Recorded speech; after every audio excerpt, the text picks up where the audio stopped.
Welcome to Pick Up and Deliver, the podcast where I pick up my audio recorder as I head out for a walk and deliver an episode to you while I stroll around. I'm Brendan Riley.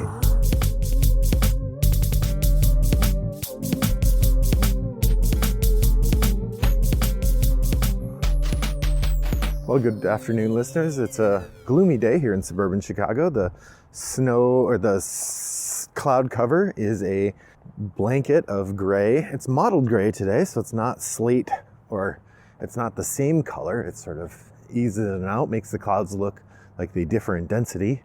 I hope that I'll be able to complete my walk to and from the library without getting rained on. We'll see. Well, today we're charging into March. It's already March 5th or something today. And so I thought that I would talk to you a little bit about what I watched in February and think about it from the perspective of gaming. That's right. It's the February movie rundown. Movie review? Do I have a name for the February? Do I have a name for this movie segment? Movie review rundown? I don't know. Well, here it is. Welcome. So I have 6 things I watched in February that I want to talk about. 2 of them are limited series TV specials. The other ones are films. So I'm just going to start off. My favorite thing of the month that I watched was the HBO docudrama series Chernobyl.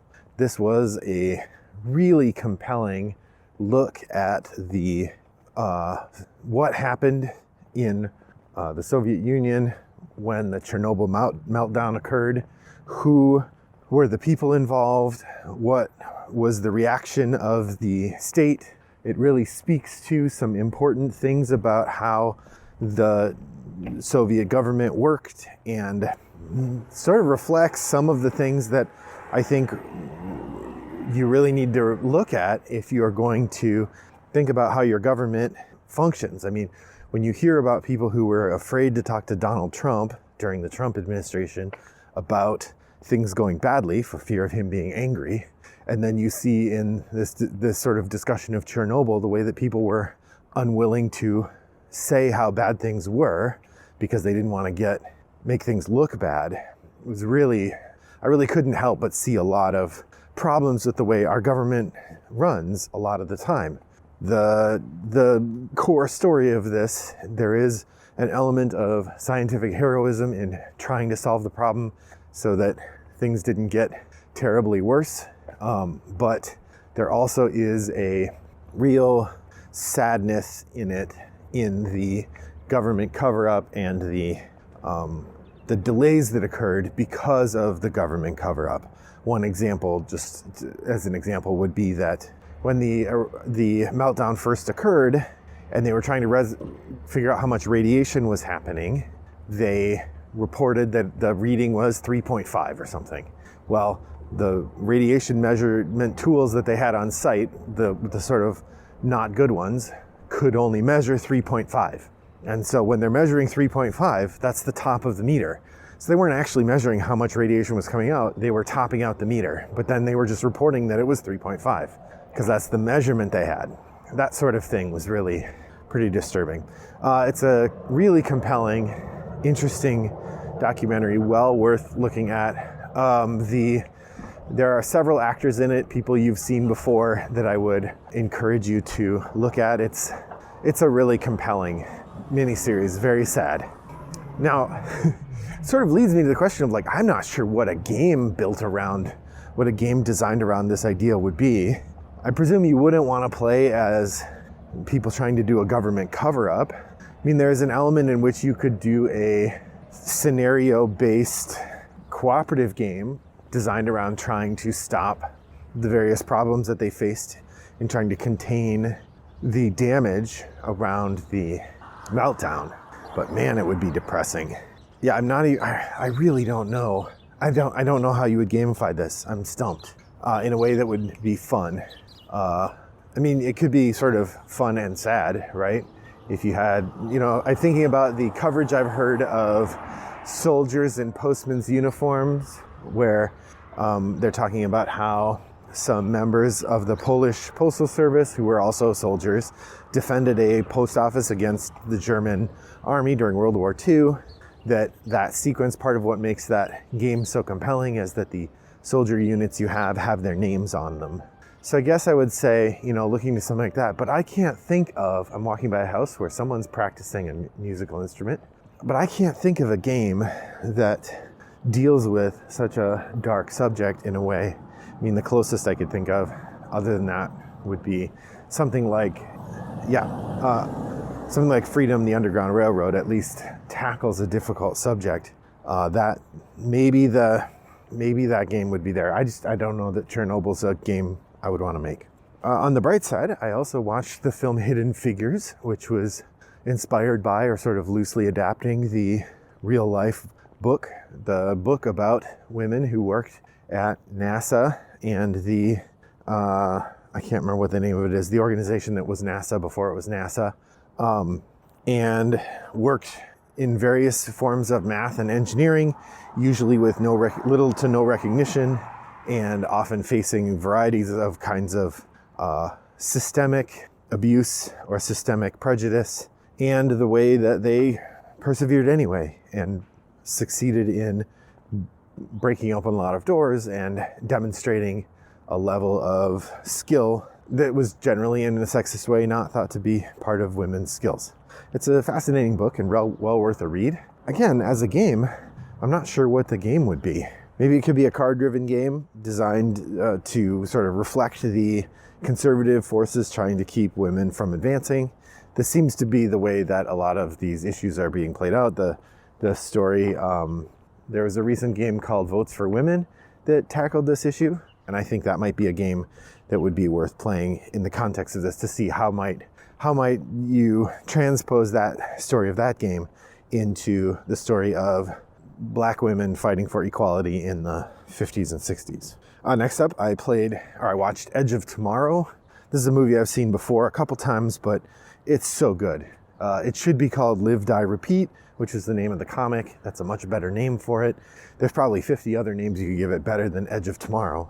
But it's a fantastic sci-fi thriller with Tom Cruise playing sort of arrogant Tom Cruise, but getting busted down a peg, and Emily Blunt being amazingly Emily Blunt all over the place. It's an excellent film, really quite a delight to watch, and something that you should see if you can. It's sort of like Groundhog Day meets Starship Troopers, if you wanted the log line for it. What a game would be. I mean, I think there'd be an interesting tragedy looper scenario built around this game, in which you are trying to figure out how to win a certain battle, or how to help humans get past a certain problem with the situation as explained in the film.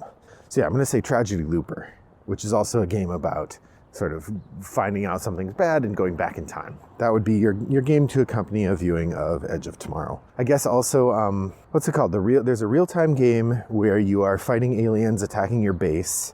Oh, I can't remember what it's called. Tom Vassell really liked it. Rado really liked it.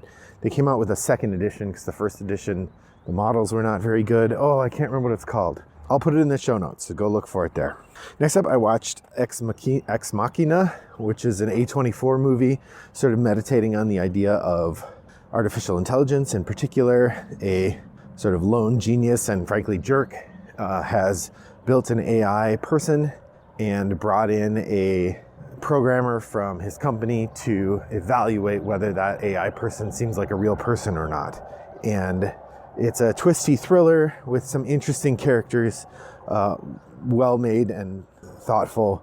Really gives Oscar Isaac, makes him look like a real jerk, which I like. Also has the guy from About Time. He's also the very cranky guy in charge of the First Order. I can't remember his name. But, it's at its heart, it's this interesting question about what would artificial intelligence be like, and how would we understand what it is. Of course, the obvious example to play here would be Inhuman Conditions, which is a game in which you are trying to figure out, is somebody an AI or not? And you're asking them questions and having them answer questions. It's sort of like the Blade Runner Voight-Kampff test, only in AI, or in board game form. So that seems like what you'd be doing. That makes sense to go with Ex Machina. Next up, I watched Shutter Island. This is the cinematic adaptation of the Dennis Lehane novel by the same name, with Leonardo DiCaprio, Mark Ruffalo, and Ben Kingsley. In this novel, you have a detective who's brought to Shutter Island, which is a island prison that's also a mental hospital, designed to help mentally ill patients who are criminally dangerous. And the idea of the film is that you are following this detective, Leonardo DiCaprio, and his partner, Mark Ruffalo, as they investigate the case of a missing woman and try to figure out what's happened to her. It's a great twisty noir thriller. It's very grimy, really violent, so be wary of that. I'd read the book, so I kind of knew where the mystery was going to go. So that part wasn't a surprise to me, but it was really fun to watch. I watched it with my daughter, who had not read the book, so it was fun to sort of watch her discover the ins and outs of the mystery. Noir thrillers, I guess the closest I would say, if you want to play a game that fit this genre, I would say, head for Detective City of Angels, which is not a game I've played, but does trade in the noir detective tropes more than the other detective games I usually talk about here. In particular, it has a focus on characters who are sort of rough and tumble noir detective types. Finally, the last thing I watched this month that I wanted to talk about was D.B. Cooper, Where Are You?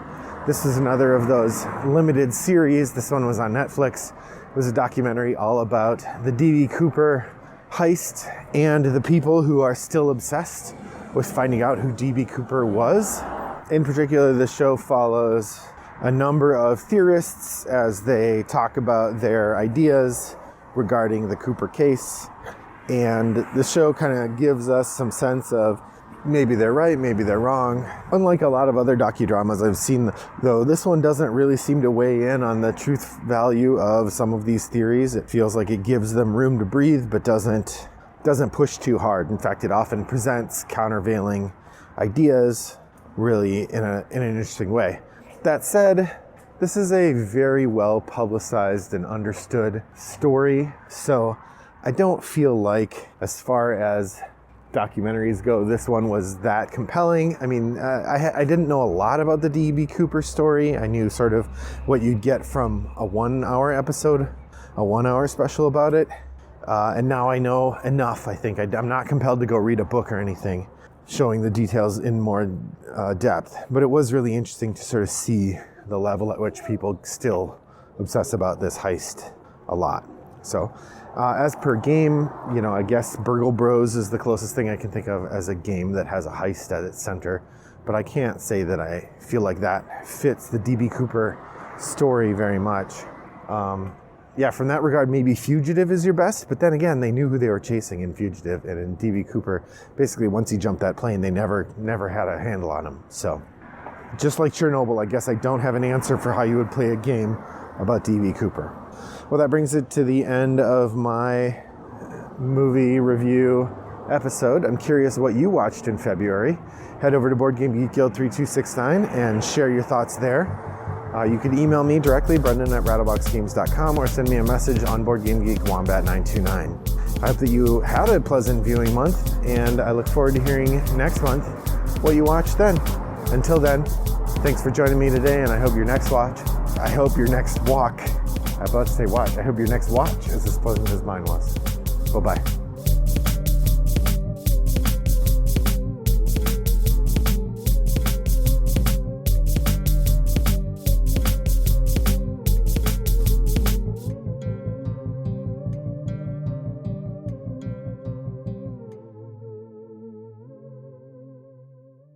Brought to you by Rattlebox Games.